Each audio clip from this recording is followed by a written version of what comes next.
And now, once again, Rabbi Gary Green of Eitz Chaim at Hollis Hills Bayside Marathon Jewish Center. Thank you, Rabbi Yafi, and thank you, George, for remembering me. We're not being paranoid when we admit that anti-Semitism is on the rise, both on the right and on the left here in the United States. The American Jewish Committee released its 2021 State of Anti-Semitism report in America this past week, and it draws a grim picture. 1 in 4 American Jews have been the target of anti-Semitism over the past year alone. And another survey released by the Anti-Defamation League and Hillel International, the results show that some 43% of Jewish students in American colleges and universities have personally experienced anti-Semitism or witnessed anti-Semitic activity on campus that was not directed at them. There's no denying that right-wing groups pose a material threat to Jewish life in America.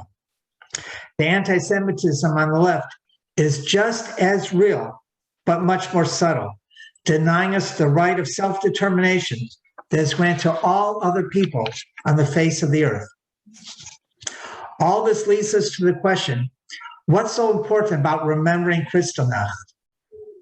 On November 9th to November 10th, 1938, Nazis in Germany torched synagogues, vandalized Jewish homes, schools, and businesses, and killed close to 100 Jews.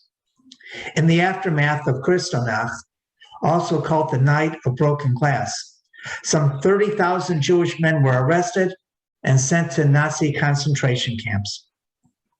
German Jews have been subjected to repressive policies since 1933, when Nazi Party leader Adolf Hitler became the Chancellor of Germany.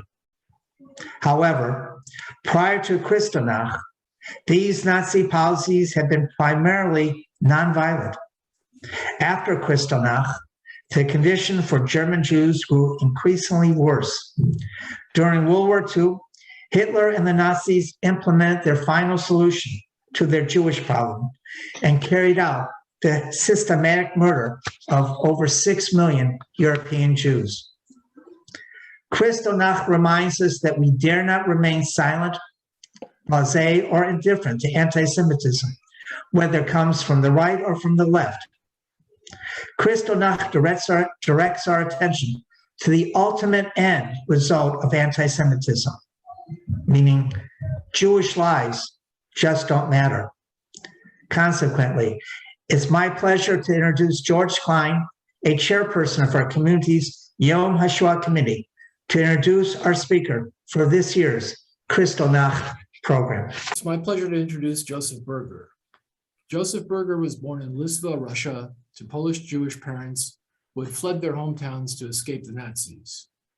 As a child, Mr. Berger lived in several displaced person camps in post-World War II Europe, before immigrating to the United States in 1950 with his parents and younger brother. A sister was later born in the US. His book, Displaced Persons, Growing Up American After the Holocaust, describes his upbringing as a refugee child of Yiddish-speaking parents. He grew up in Manhattan and the Bronx. He is a graduate of the Columbia University Graduate School of Journalism, City College, and the Bronx High School of Science. He was a New York Times reporter, columnist, and editor for over 30 years, writing about education, religion, New York City, Israel, and the Middle East. He's the author of 4 books, including the memoir, Displaced Persons Growing Up American After the Holocaust, which was called an extraordinary memoir by the New York Times. It was named the Times Notable Book of the Year in 2001. This book was also praised by Elie Wiesel as a, quote, powerful and sweetly melancholic memoir, brilliantly written. His next book, a biography of Elie Wiesel, will be published by Yale University Press. An article titled The Smell of Crayons was adapted for Tablet magazine from his memoir. It is a short but touching article about the challenges and insights of a young boy growing up as a member of a poor immigrant family.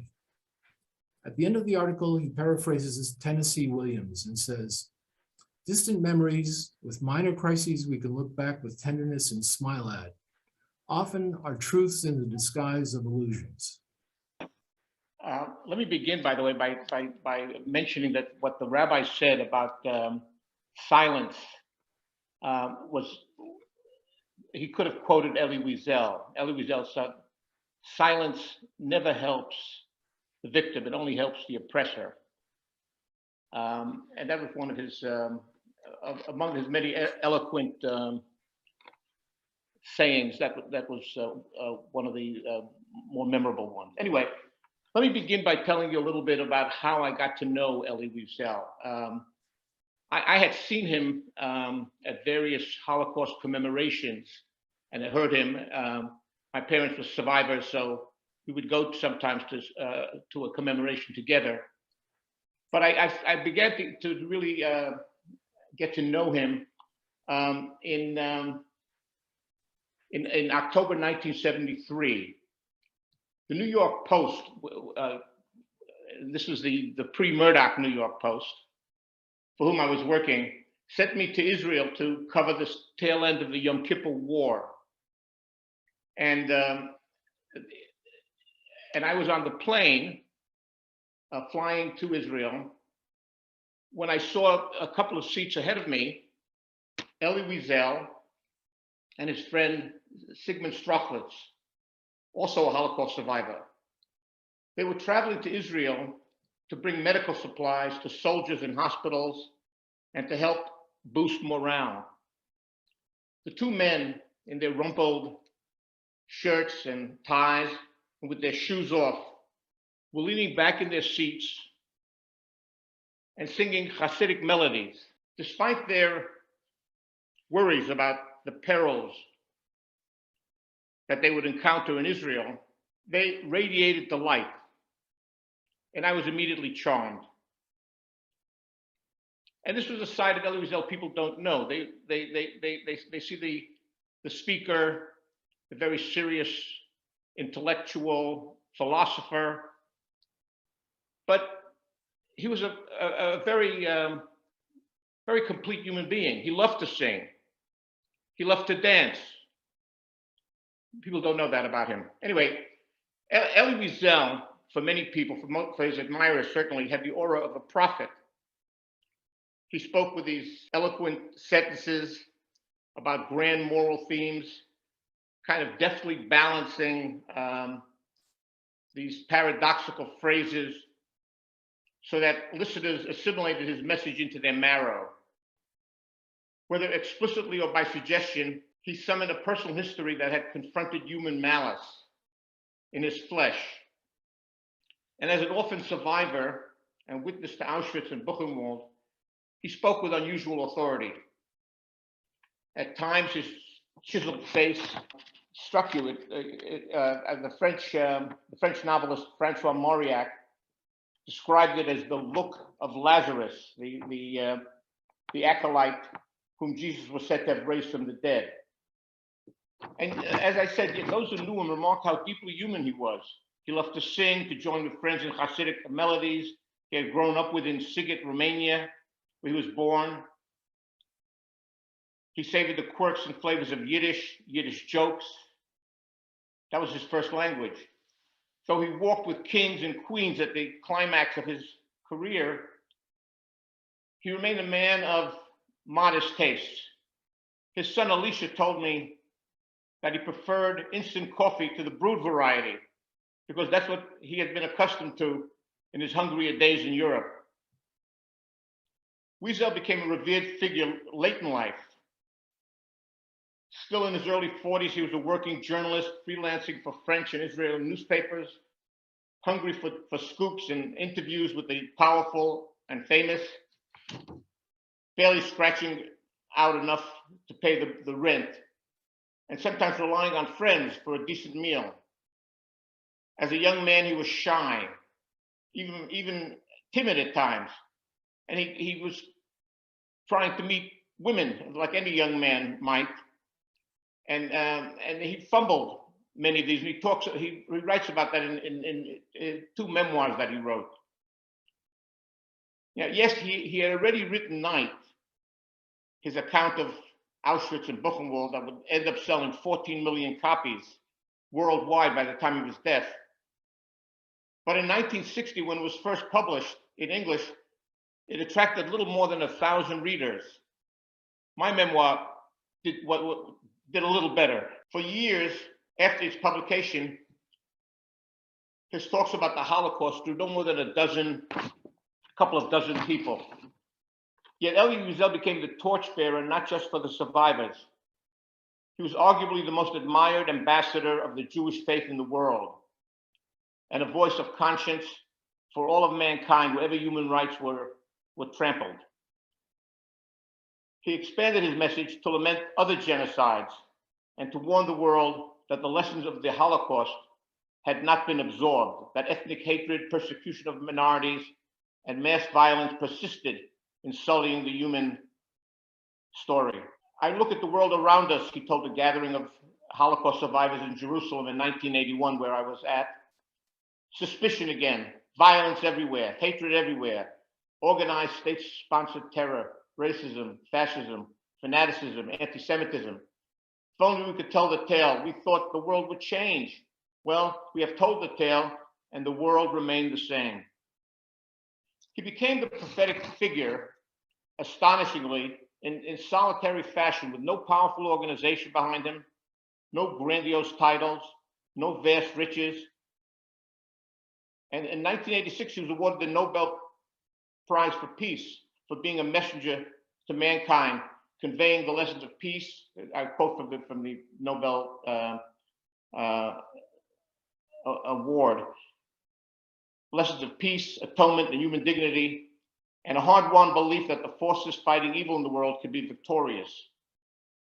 After his death on July 2nd, 2016, Holocaust scholars like Michael Birnbaum compared him to Jeremiah and Isaiah.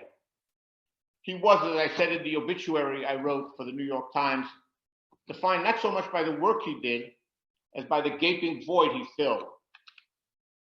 In the aftermath of the German systematic massacre of the Jews of Europe, no voice had emerged to drive home the enormity of what had happened and how it had changed mankind's conception of itself and of God.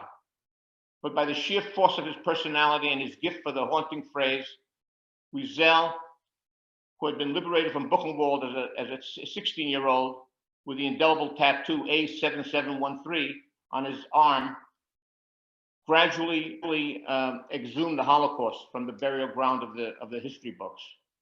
So how did this frail, soft-spoken refugee emerge as this internationally idolized figure, Elie Wiesel?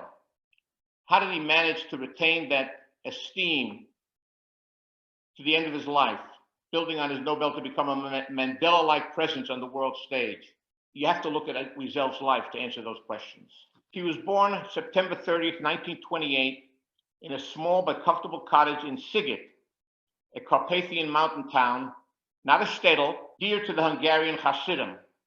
There were Satmar Hasidim, Vishnitz Hasidim in town, and he actually grew up among the Vishnitz Hasidim. The fact that the culture of that town may explain why he was drawn to mystical pursuits, as well as the zealous expression of Judaism. His father ran a grocery, and Wiesel described him as emotionally remote. Young Elie became very close to his mother, so much so that he trembled with fear when she left to help her husband in the store. He was also close to his sisters Hilda, Bee, and Tzipora. He was in many ways a typical cheder and yeshiva boy, but he also stood out by his enthusiastic attraction to the esoteric musings of Kabbalah. A key figure in his development was his maternal grandfather, a Hasid of the Vishnitz dynasty. He filled Elie's days with wondrous stories of the Hasidic masters and found in Elie a kindred spirit. One who as a child was already absorbed by questions of existence and divinity. Elie was a mystic in embryo, I like to say. In 1939, Germany invaded Poland and within 2 years occupied much of Europe.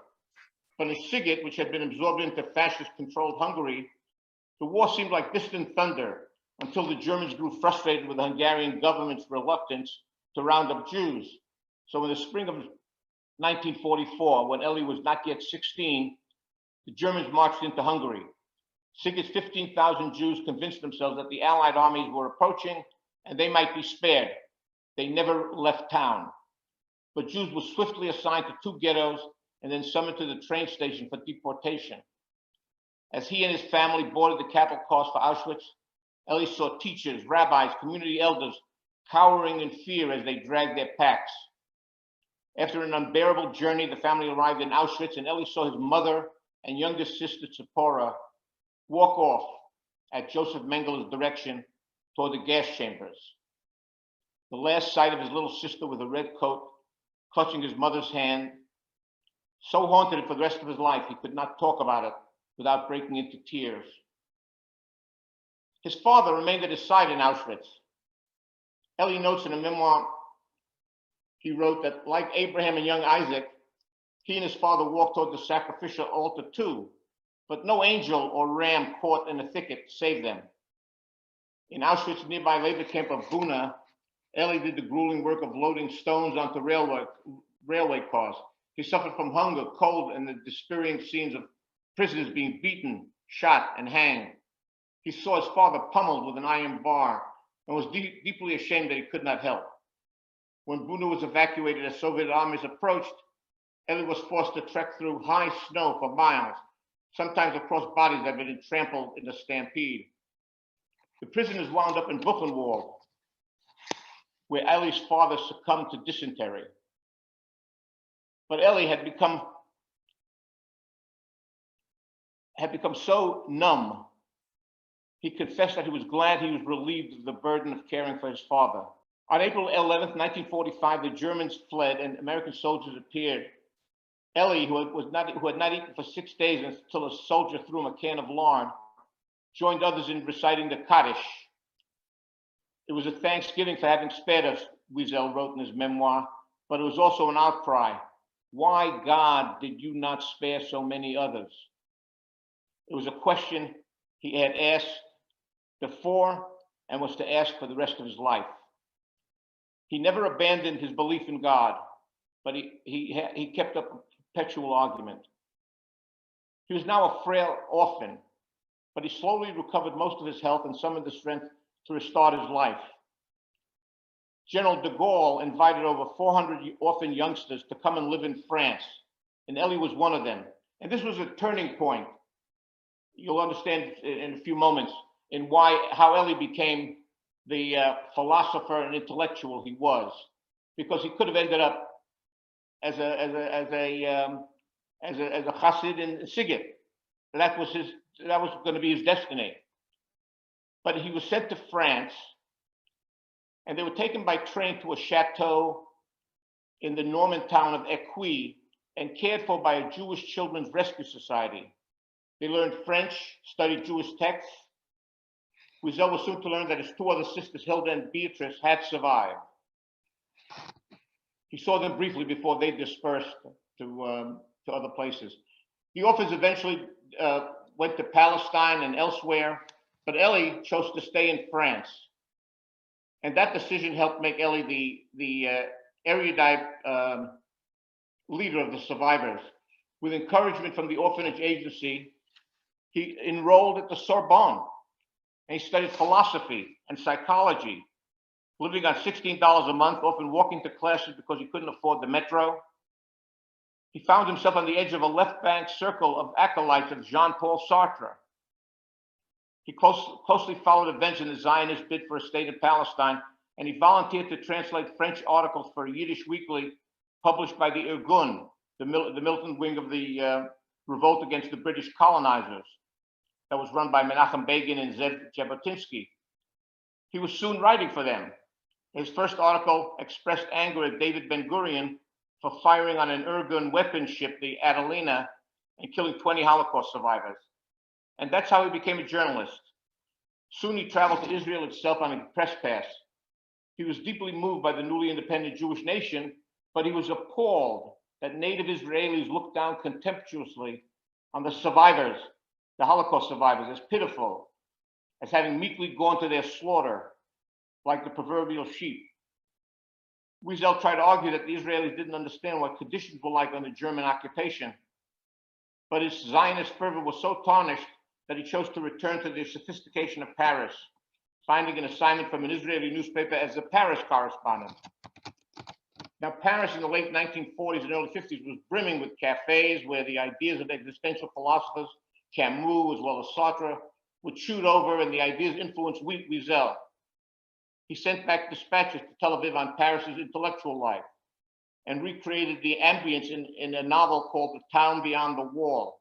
He traveled widely in Europe, visiting Franco's Spain and a newly contrite Germany. He even studied yoga and Hinduism in India. That's right, Elie Wiesel studied Hinduism in India.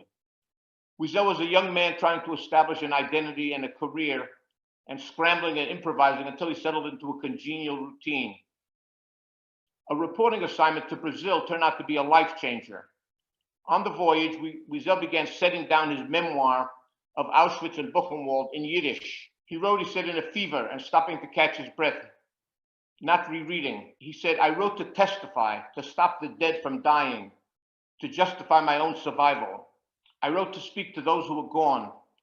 As long as I spoke to them, they would live on, at least in my memory. Although Wiesel was to say on many occasions that he had taken a vow after Buchenwald not to speak or write about his experience for 10 years, some scholars have found this pledge slightly disingenuous. And there's evidence that he had started writing portions of it earlier. For one thing, it's difficult to believe he wrote 862 pages on a boat journey. And Wiesel did have a tendency to heighten the drama of his life. But his urgent need to write about the Holocaust was understandable. How could someone drawn to writing and storytelling avoid the most painful and convulsive episode in his life? And it's obviously one that raised profound theological questions about where was God? And where was countries like the United States that refused to take more Jewish refugees?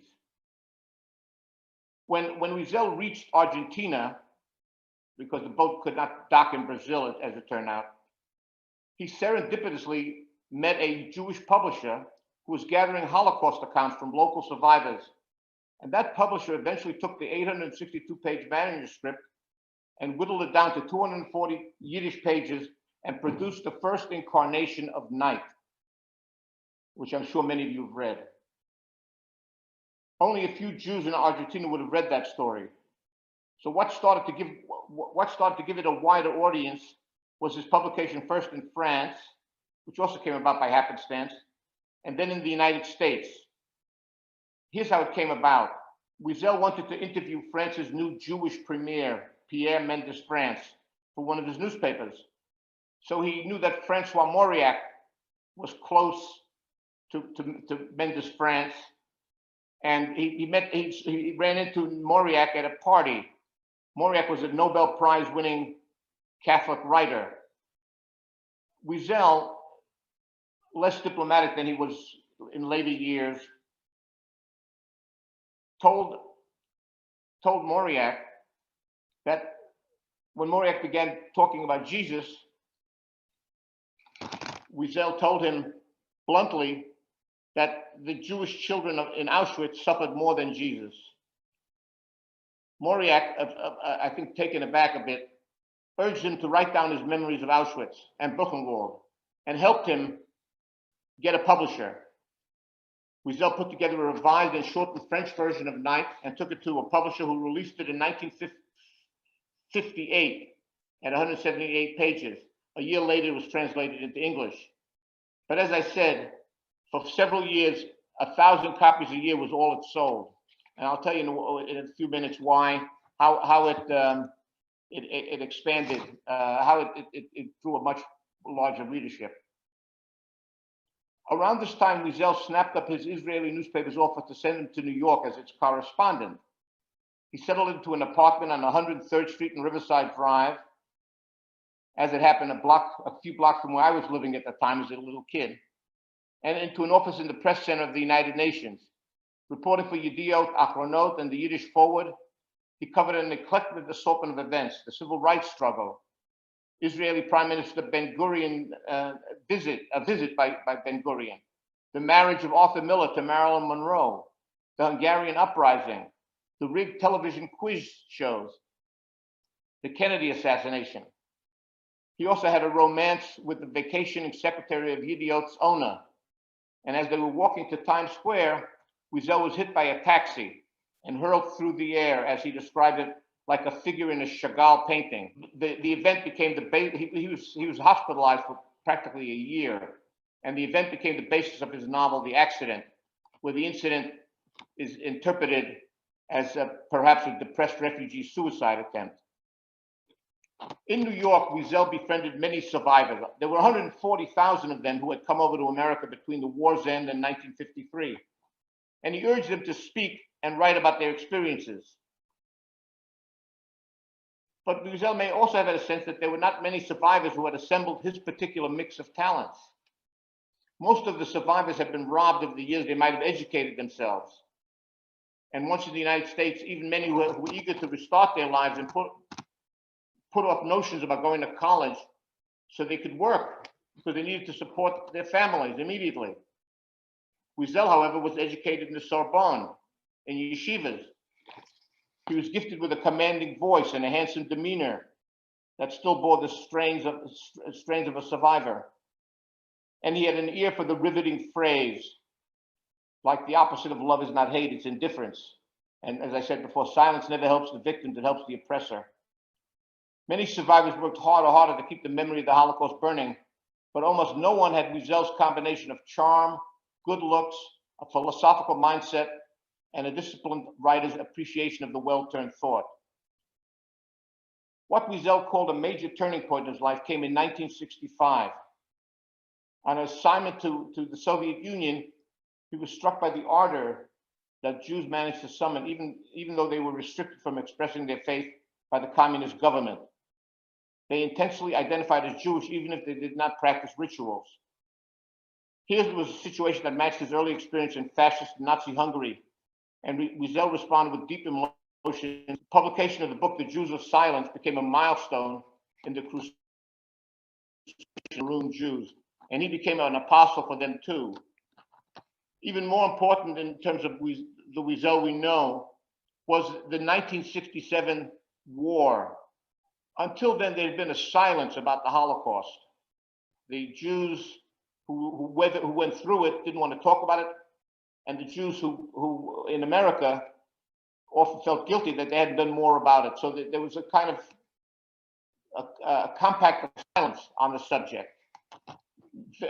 Very few books, 2 films, minor films, until The Pawnbroker. But when Israel vanquished the armies of Egypt, Syria, and Jordan in 6 days, it produced a surge of pride, and even though the Jews were scared that Israel was going to be destroyed, but their overwhelming victory was greeted with an outburst of Jewish euphoria. And Wiesel was there as a correspondent for the Yiddish Forward. And he was there when soldiers recaptured the old city. He witnessed the emotion of hundreds of ecstatic Jews rushing to touch the stones of the Western Wall. The events profoundly moved him and became the heart of his novel, A Beggar in Jerusalem. That the Jewish pride that came from the 6-Day War led to a never seen before engagement with Jewish history, particularly that of the Holocaust. It resulted in dozens of articles and books, films and television shows, and the silence that enveloped the Holocaust petered out. And so synagogues looked for someone to talk to them about what exactly had happened during the war, World War II, and the world's feeble response. And the name Elie Wiesel was on many people's lips. He may have been an obscure journalist, but he had written The Jews of Silence. There was the memoir Night. He became a regular presence on the Jewish lecture circuit, talking about Soviet Jews, and then about the Holocaust, or about Hasidim, or about biblical characters at the 92nd Street Y, where he gave a couple of lectures a year. And all of these enlarged his reputation. Wiesel eventually grew disenchanted with the narrowness of daily journalism, and he began teaching. He taught first at City College, and then later after a few years at Boston University. Many of his students were children of survivors who looked to him for wisdom about their own relations with their wounded families. He was a riveting teacher, and I've talked to dozens of students of his. They all say what a great teacher he was. In fact, Wiesel,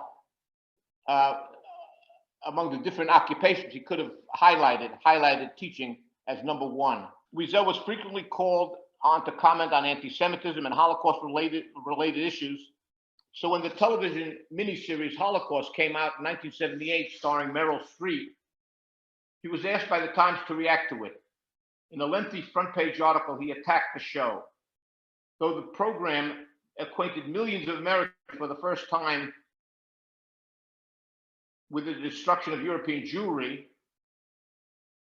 Wiesel argued that the TV show trivialized the Holocaust by introducing implausible plot lines, caricatures, loads of historical inaccuracies, sentimental incidents. He wrote, "The Holocaust must be remembered not as a show," he concluded. Eventually, he lashed out at other works of Holocaust art, including Sophie's Choice, for which William Styron never forgave him, and the film Life is Beautiful. But Wiesel's station in his hierarchy of survivors was cemented by President Jimmy Carter in the late 1970s, when Carter was worried about losing the Jewish vote in the upcoming 1980 election. And he wanted to do something to show his appreciation for Jewish support. So he called in I'm having a senior moment here. One of his advisors, who was Jewish, who suggested that they form a committee to think about either a monument of some sort, an institution of some sort, educational institution, or a museum. And Wiesel had received such a station at that time in terms of his prestige that Carter chose him to become the head of this council. However, Wiesel was not known for being a pragmatic man. He probably couldn't have handled a kitchen renovation, let alone a museum. So after 8-9 years, the committee found itself still talking about various philosophical issues about how much the Jewish the destruction of the Jews should be emphasized in the museum, how much should other ethnic groups be mentioned, issues like that. But they never built anything. Eventually, people on the committee got frustrated. Wiesel resigned, and they called in an actual builder of malls, Sonny Abramson, Albert Sonny Abramson, and he got it done. It was not his finest hour, but there's no question that without Wiesel, the museum would not have been built. He was the inspiration for the museum. And when President Clinton opened the museum, it was Wiesel that spoke. The low point of Wiesel's resignation was superseded by Wiesel's high point. What ultimately sealed his stature as the leading spokesman for the Holocaust survivors came in 1985. I'm sure many of you remember that Ronald Reagan, the president, announced that he would travel to Germany to seal the bond of their 40-year-old alliance. When the details of the visit were revealed, it was disclosed that Reagan would visit a military cemetery at Bitburg to lay a wreath there. The problem was the cemetery held the tombstones of 49 members of the Waffen-SS, the armed wing of the SS, that had perpetrated most of the mass murders. Telegrams flooded the White House, telephone calls tied up the switchboard from Jewish leaders, human rights leaders, World War II veterans groups. All eyes turned to the one survivor who was increasingly assuming the mantle of the unofficial spokesman, By a fortuitous coincidence, Wiesel had a chance to publicly confront the president because he was to receive a Congressional Medal of Honor, a Congressional Medal of Achievement, an award traditionally bestowed by the president himself. So at that event, with TV cameras rolling, Wiesel spoke with great restraint and dignity. If you have a chance, you should play a YouTube of it. It's one of the just a very moving talk.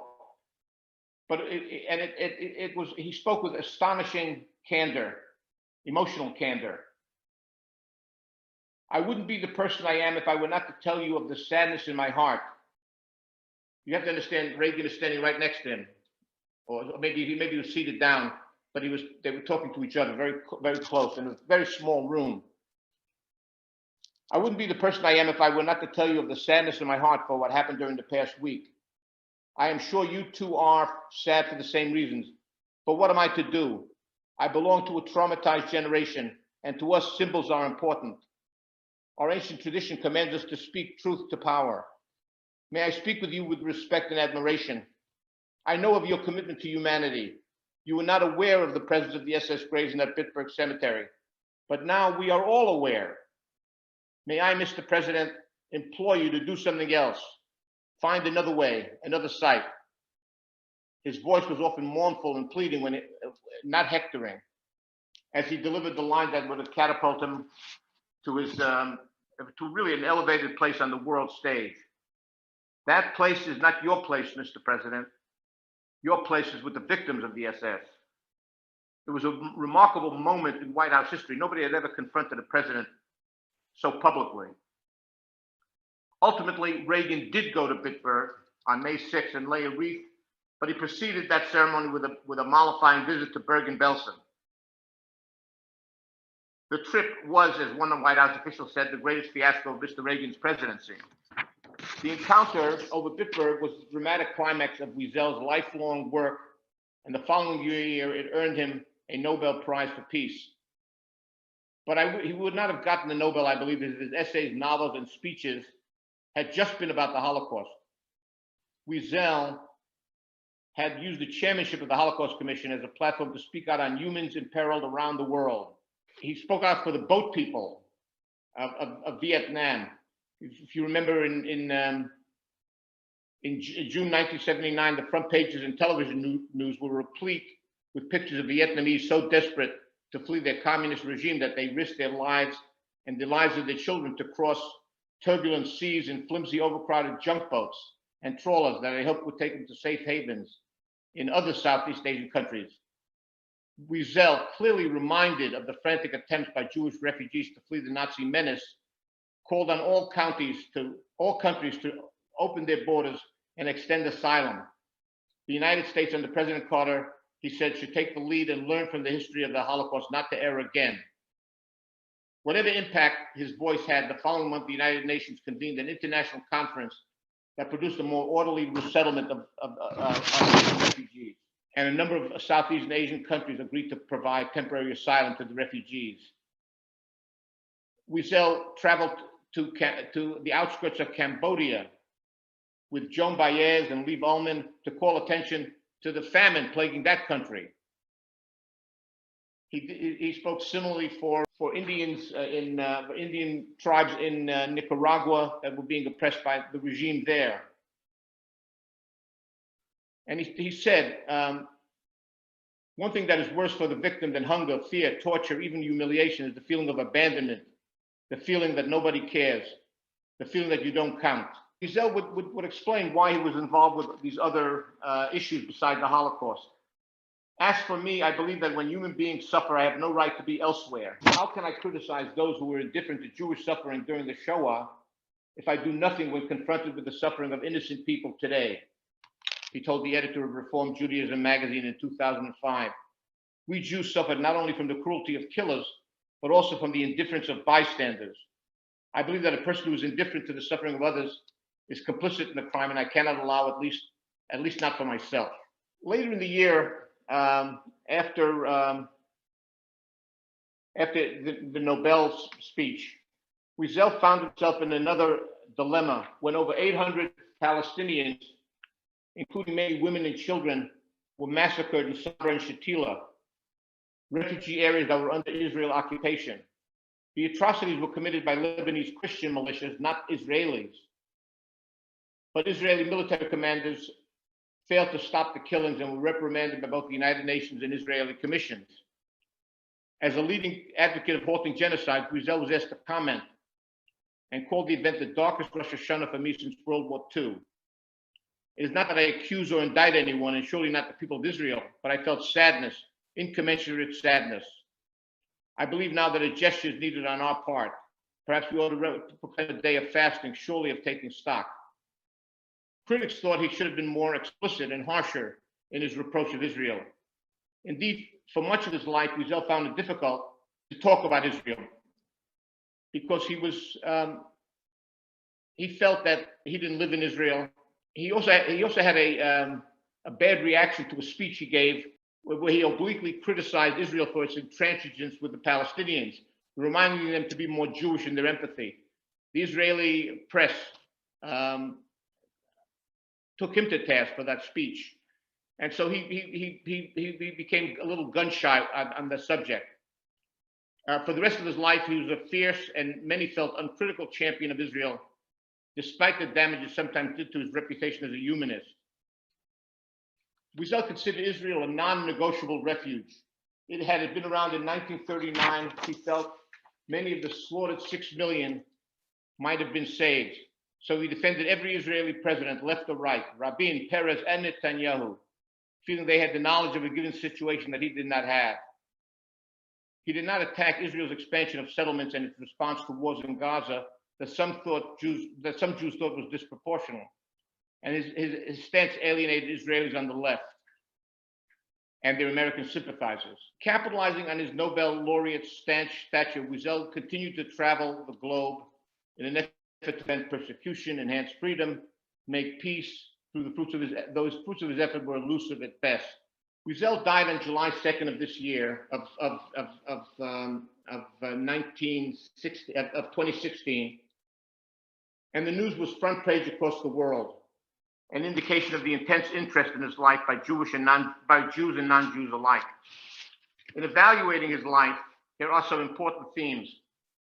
For someone who was among Judaism's most prominent leaders, he was a man who struggled his entire life with faith, not just as a teenager in the concentration camps, but as a frail man of 87 looking back on his life. A friend who visited him weekly in the months before he died said he would confess his spiritual doubts. True, he continued to observe Jewish rituals, daily putting on tefillin, resting from work on the Shabbos, but he remained angry with God. But he also said, God left me, but I didn't leave him. If I'm angry at God, why should I take it out on Shabbos? Wiesel became the preeminent voice of the victims and survivors of the Holocaust at a time when many people preferred to put the Holocaust behind them by building upon a genuinely tragic history, a powerful intelligence, and a visionary's personal charisma, in no small part heightened by the figure he cut. He combined those with a gift for the memorable cadence phrase. No one else among the survivors could match his magnetism, and he filled the void that needed to be filled. And he was flexible enough and broad-minded enough to realize that as a vaunted member of the human family, not the Jewish family, he needed to extend his ideas beyond the Holocaust and anti-Semitism to taking genocides and persecutions around the world. Thus, he became a universal paragon, not just a Jewish icon. He was wise enough to know that just being a Jewish icon would never be enough, not even for the good of the survivors. He knew that history's most horrific crime called on him to grapple with parallel crimes around the world and wrestle like Jacob with eternal questions. A vigorous ego propelled him onto the world stage, but once there, what a contribution he made to the human race. He seared the Holocaust into the world's conscience like no one else did, forcing mankind to grapple with what it said about human capacity for evil. And he sounded warnings about the dangers of looking away and remaining silent. More than anyone else, he literally embodied the survivor and the refugee, and he turned them into archetypes that the entire world could comprehend. And with his remarkable life achievement, gave the entire world a source of hope in a life that personified the human capacity for resilience and recovery. Thank you. Sure, Mr. Berger, thank you very much, by the way. It was very informative. We have a few questions. The first question is, was Elie Wiesel discouraged by the lack of progress in bringing peace to the world? Absolutely. But what you say, discouraged? I think he was saddened by it, but he never gave up. He spoke out in Germany about telling the Germans that while their generation, while the younger generation was not responsible for the Holocaust, they are responsible for knowing what happened. He didn't think he was going to end war or persecution, but he had to play his role, and he felt that by speaking out, he could do that. He was actually very persuasive in getting Bill Clinton, when Clinton was president, to intervene in the battles in Yugoslavia. And I think Clinton listened to him because he felt Wiesel's emotional sincerity. Right. Another question. Who did Elie Wiesel marry, and what was his family life like? He married a woman. His wife was named Marianne. She was a daughter of survivors as well, though they survived in Switzerland.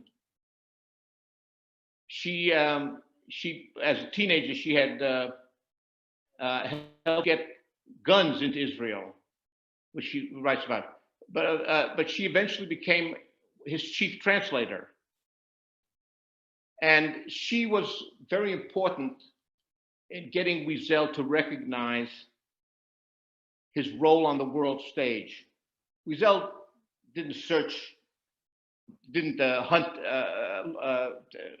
look out for fame or power, and he didn't hire press agents and to get his name in the papers and all that. But his wife had a cannier sense of how the world works, and she made sure he met people who could get his books and his thoughts and his ideas onto the world stage. She persuaded him to go to certain parties, take certain speeches that helped elevate him. But I think she knew she was married to a very singular man. Another question was, what was Elie Wiesel's relationship to the quote-unquote organized Jewish community? Yes, a very strong relationship with the 92nd Street Y. He was regularly invited to speak by the American Gathering of Holocaust Survivors. When they met for the first time in an international arena in Jerusalem in 1981, he was the chief speaker. In fact, Menachem Begin, who also spoke, made sure that he spoke before Wiesel, because he knew that if he spoke after Wiesel, his speech would be the second fiddle. One of the attendees would like to clarify something. I guess you recalled a comment about Soviet Jews being proud of their identity, and it's important to remember that they were identified as having quote-unquote Jewish nationality by law in their Soviet passports. So I don't know if you want to comment about that, but that was one of the attendees wanted to bring that point to light. Well, Jews in the Soviet Union were discouraged from having synagogues, going to worshiping. For some reason, the one holiday they seemed to allow was Simchat Torah. But they thought this was an atheist country, and and I think Jews particularly received the brunt of efforts to squelch religious observance. But when he went there, he felt I don't know how true it is, but he felt that there was a true fervor on the parts of the Soviet Jews he met to express their Judaism through rituals and through public rituals and other means. Okay. Linda wanted to make a brief comment about a book of yours. Hi, Joseph. I just want to make a comment more than a question, and thank you for speaking today. I'm also a 2G whose parents were from Hungary, and as I grew up, they did not speak of their experiences. For a work presentation, I work with home care hospice. I read your book to talk to other social workers about working not only with Holocaust survivors, but with the 2G generation who were usually their caregivers. And I just want to say that in reading your book, Displaced Persons, I really identified with a lot of your feelings and realizations of what our parents' experiences brought to our lives. And I want to thank you very much for that, because it was very significant to me. So I thank you and applaud you for that. And thank you for this. I appreciate you saying that. Thank you. All right, Mr. Berger, there was another attendee who wanted to ask you, did Elie Wiesel feel angry at American Jews' lack of interest and lack of speaking out during the Holocaust?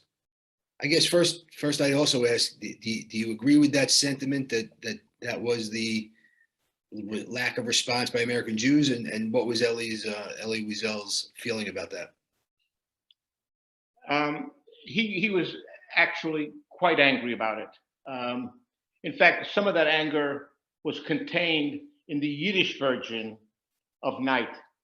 But, you know, Wiesel pulled some of his punches in the English version and in the French version, because he was concerned about the audience he was writing for. But he was very disappointed, to use a simple word, that Churchill and FDR did not warn the people of Hungary, for example, about what was coming. Many of them really did not know that there were these camps where people were being slaughtered systematically. And if they had spoken out more frequently and loudly about the killing of Jews in the camps, which the authorities knew about, starting certainly by 1943, they knew about it. And so he did feel that the United States did not do enough to, for example, bombing the railroad tracks to Auschwitz. So, you know, allowing more refugees in. He spoke about that frequently. Can I just ask? Can I ask you a follow-up question? I mean, you know, in today's day and age, people are used to, with social media, online news, it's very hard to hide things. Although now you have the opposite problem, that there's a lot of fake news out there, perhaps, but and misinformation. But back in the late 30s and early 40s, I know you say that, you know, the authorities and the governments, they knew that these things were happening, and he was upset and angry and disappointed that they didn't do anything sooner. But was there a feel that American mainstream Jews, the Jews of America, not the people in government, not the people in power, but the people in the streets, I guess, did they know about what was going on, and did they not cry out against it? And what was his feelings about that? I think he felt that the American Jewish community could have done a lot more to pressure the White House and Congress to let in more refugees. You know, this was a time when the American Jewish community was still rather fragile, didn't have the power brokers it has today. And, you know, Jews at that time were largely, you know, working class, lower middle class. They weren't as affluent as many are today. They didn't have that kind of power, and they exercised it with real an abundance of discretion, and maybe Wiesel felt with too much discretion, that there could have been a stronger response to what was happening.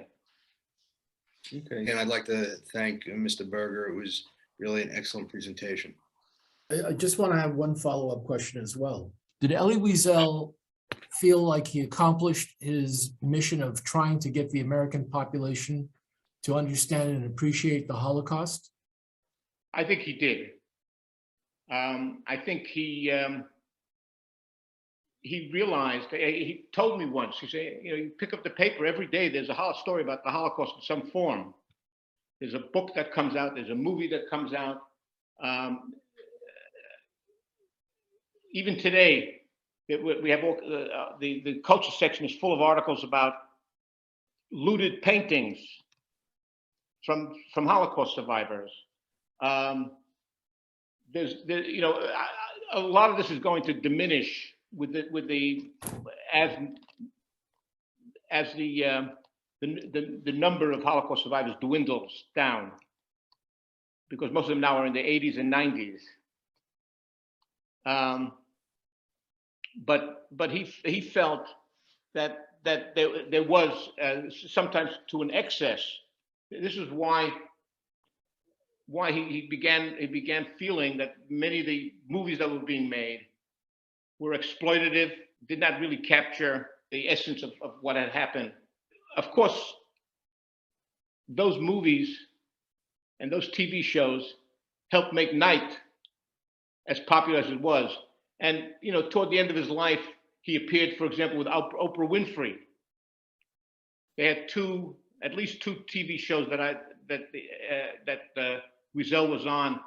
One of which he and Oprah went to Auschwitz and walked in the places where the gas chambers were. He talked to her about his sister. Very moving, but he began to realize that some of this was necessary to get the significance of the Holocaust into the minds of many Americans. Thank you. George, there was one last question, if we have time. Your time. Did Elie Wiesel speak out against on the Rwanda issue? Did he urge intervention there? Yes, he did. I don't remember now exactly what he said. The book is going to be coming out in a year from now. I'm pretty sure he did, but maybe not sufficiently. Thank you very much, Mr. Berger. It was very. Thank you all for inviting me. I appreciate that. We call on Rabbi Yaffe at this point to close out our meeting. Thank you so much, Joseph. Really lots to think about. And we always say when someone has died, may his memory be a blessing. And the way that we can ensure that Elie Wiesel's memory be a blessing is hopefully your biography will be out soon and we can all read it and get even a greater sense of who he was. But I think that it's pretty clear that he took his experiences and he did all that he could to bring his experiences to people who could make a difference. You know, Elie Wiesel was a voice. He took it upon himself to write and to speak and to be part of our community. Very, very important. May God, who makes peace in the heavens, grant peace to us, to all Israel, and to all humanity. And let us say, Amen.